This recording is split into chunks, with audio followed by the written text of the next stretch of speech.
Nakikita ng karaniwang mata. Habang naglalakad si Lolo Berto sa makitid na daan, napansin niya ang kakaibang katahimikan ng paligid. Walang huni ng ibon, walang ingay ng tao. Tanging malamig na hangin ang humahaplos sa kanyang balat. Sa ilalim ng isang matandang puno ng balete, may nakita siyang bakas ng munting yapak, hindi pang tao. Dito nga nagsisimula ang mga kwento, bulong ni Lolo Berto. Hindi niya alam na sa lugar na iyon, may mga asawang engkento na matagal nang naninirahan, tagapangalaga ng lupain.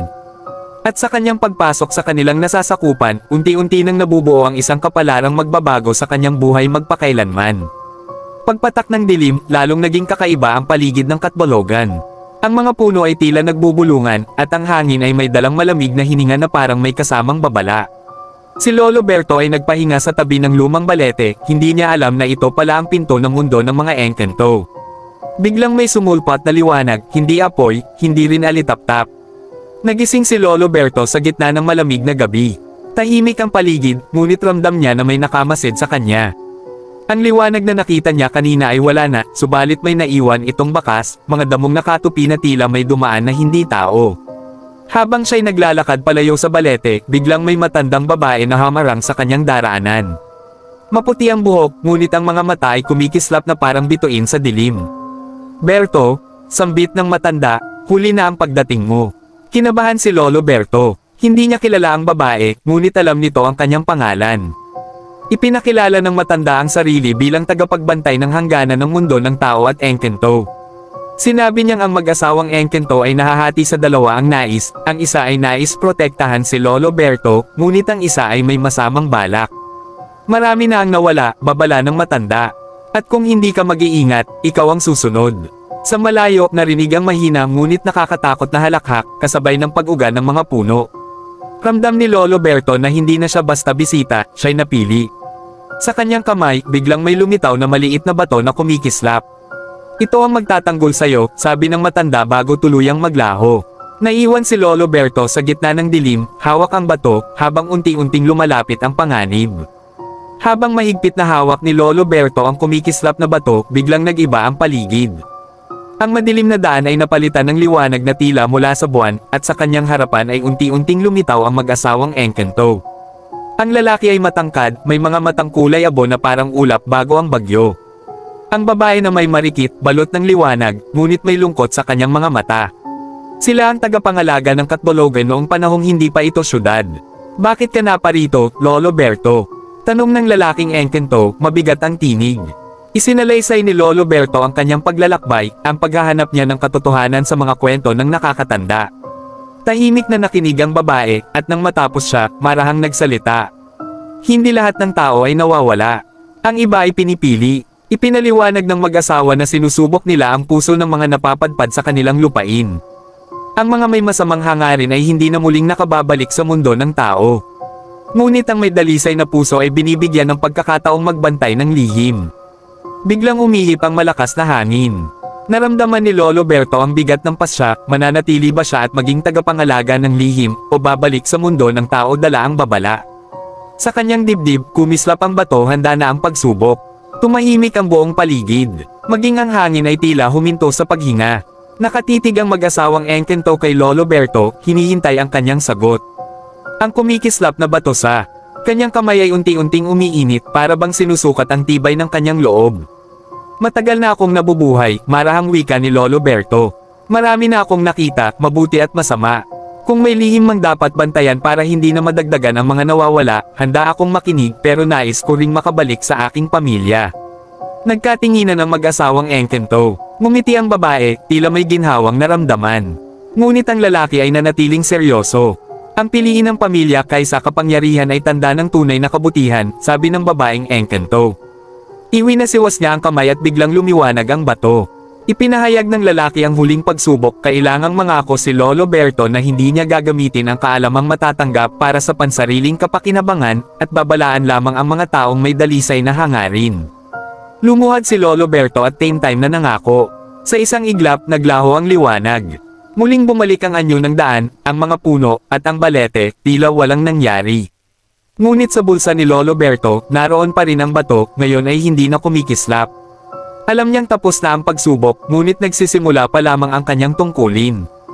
Pagsikat ng araw, nagising si Lolo Berto sa gilid ng daan palabas ng Katbalogan. Akala niya'y panaginip lamang ang lahat, ngunit nang kapain niya ang kanyang bulsa, naroon pa rin ang bato, tahimik, malamig, at mabigat sa pakiramdam. Pag-uwi niya sa kanilang baryo, agad napansin ng mga tao ang pagbabago sa kanya. Mas tahimik siya, mas mapagmasid.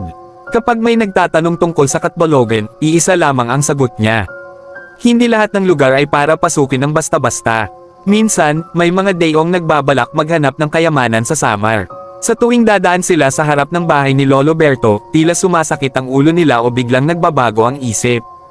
Hindi nila alam na sa bawat ganoong sandali, hinihigpitan ni Lolo Berto ang hawak sa bato, at ang pangako niya sa mga engkento ay muling nabubuhay.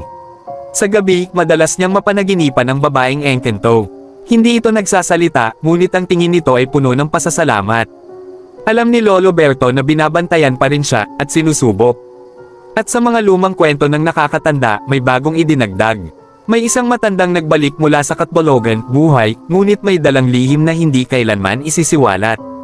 Sa ilalim ng buwan, minsan ay kumikislap muli ang bato. Palatandaan na ang alamat ni Lolo Berto ay hindi pa ganap na nagtatapos. Isang gabi ng kabilugan ng buwan, biglang nagising si Lolo Berto na pawis na pawis.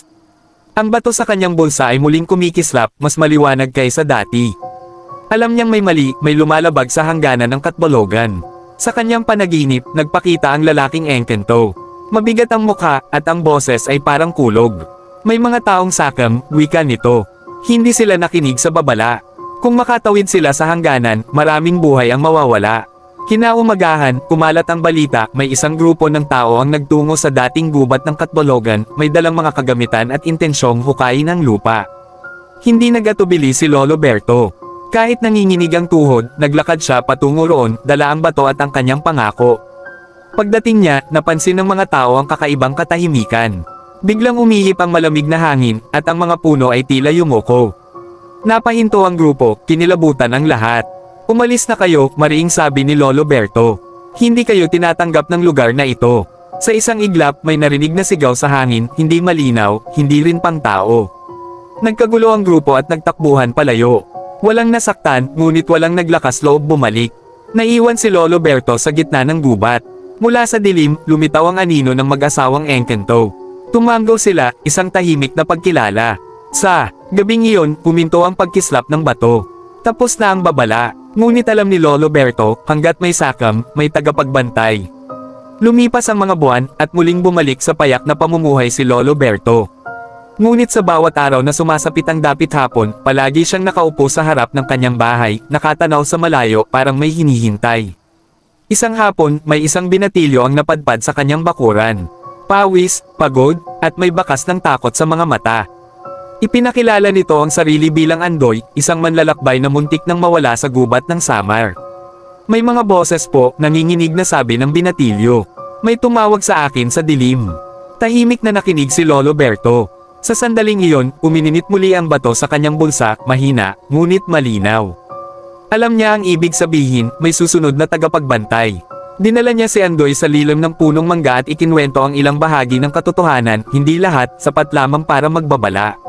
Tinuruan niya ang binatilyo ng mga lumang dasal, mga salitang hindi dapat bigkasan sa loob ng gubat, at ang paggalang sa hindi nakikita. Natatapos ang lakas ng tao, sabi ni Lolo Berto, pero ang tungkulin ay ipinapasa. Sa gabing iyon, sa panaginip ni Lolo Berto, muling nagpakita ang babaeng engkento. Ngumiti siya at iniabot ang isang liwanag na tila kahawig ng bato, ngunit mas maliit. Paggising ni Lolo Berto, alam niyang dumarating na ang panahon ng pamana. At sa hangin ng Katbalogan, may bagong bulong. Hindi na nag-iisa ang tagapagbantay. Isang gabi ng malakas na ulan, bumalik si Andoy kay Lolo Berto. Basa ang damit, nanginginig ang katawan, at ang mga matay puno ng pangamba. Hindi na nagulat si Lolo Berto, alam niyang darating ang sandaling ito. Lolo, sabi ni Andoy, bumalik po sila. Mas marami na. Sa sandaling iyon, sabay na umiinit ang bato ni Lolo Berto at ang maliit na liwanag na ngayoy dala ni Andoy, palatandaang ang pagpili ay nagsisimula na. Tinungo nila ang hangganan ng Katbalogan. Ang ulan ay biglang huminto, at ang buwan ay sumilip sa pagitan ng mga ulap. Doon, sa lilim ng balete, muling lumitaw ang mag-asawang engkento. Mas malinaw na ngayon ang kanilang anyo, mas makapangyarihan, mas seryoso. Hindi kami ang pumipili, wika ng lalaking engkento. Ang puso ang humahatol. Inatasan si Andoy na tumayo sa gitna. Sa paligid niya, may mga bulong, mga aninong gumagalaw, at mga alaala ng mga taong nawala noon. Natakot siya, ngunit hindi siya tumakbo. Kung may mawala man, sigaw ni Andoy, ayokong maging dahilan ng kapahamakan ng iba. Sa mga salitang iyon, kumislap ang liwanag sa kanyang kamay. Tumahimik ang mga bulong. Tumango ang babaeng engkento. Humina ang liwanag sa bato ni Lolo Berto. Napangiti siya, alam niyang napili na ang susunod. Sa katahimikan ng gabi, naramdaman ni Lolo Berto ang bigat at ginhawa ng sabay na pagbitaw. Sumikat ang araw na may kakaibang katahimikan. Sa gilid ng gubat ng Katbalogan, nakatayo sina Lolo Berto at Andoy. Ang dating mabigat na bato sa bulsa ni Lolo Berto ay ngayoy ganap ng malamig, wala na ang bigat ng tungkulin. Lumapit ang mag-asawang engkento sa kanila. Sa unang pagkakataon, yumuko ang lalaking engkento bilang paggalang. Ang babae na may ngumiti at marahang nagsalita. Natapos mo ang iyong pagbabantay, Berto. Ang alamat mo ay mananatili, kahit hindi mabigkas. Ibinigay ni Lolo Berto ang bato kay Andoy. Sa sandaling iyon, muling nagliwanag ito, mas maliwanag kaysa kailanman. Narinig ang banayad na ihip ng hangin, tila huling palam ng gubat. Alagaan mo ang mga hangganan, sabi ni Lolo Berto. Hindi lahat ng laban ay nakikita. Unti-unting naglaho ang mga engkento, at ang paligid ay bumalik sa karaniwang anyo. Ngunit may naiwan, isang pakiramdam ng paggalang sa lupa at sa mga lihim nito. Pag-uwi ni Lolo Berto sa baryo, tuluyan na siyang namuhay bilang ordinaryong matanda. Ngunit sa mga gabi ng kabilugan ng buwan, may mga nagsasabing may aninong nakaupo sa kanyang bakuran, nakangiti, payapang nakatanaw sa malayo. At sa Katbalogan, may bagong bulong ang hangin. Ang tagapagbantay ay napalitan, ngunit ang pangako ay walang wakas. Mula sa isang ordinaryong matanda, si Lolo Berto ay naging bahagi ng isang alamat na bumabalot sa Katbalogan, Samar. Ang kanyang paglalakbay ay hindi lamang tungkol sa panganib at kababalaghan, kundi sa pagpili ng tama at pangangalaga sa lihim. Natutunan niya na may mga lugar na hindi dapat panghimasukan ng walang pag-iingat, at may mga nilalang na, bagamat hindi nakikita, ay may mahalagang papel sa balanse ng mundo. Ang bato na kanyang hinawakan ay simbolo ng responsibilidad, tapang, at tiwala, isang pamana na kanyang iniwan sa susunod na tagapagbantay, si Andoy.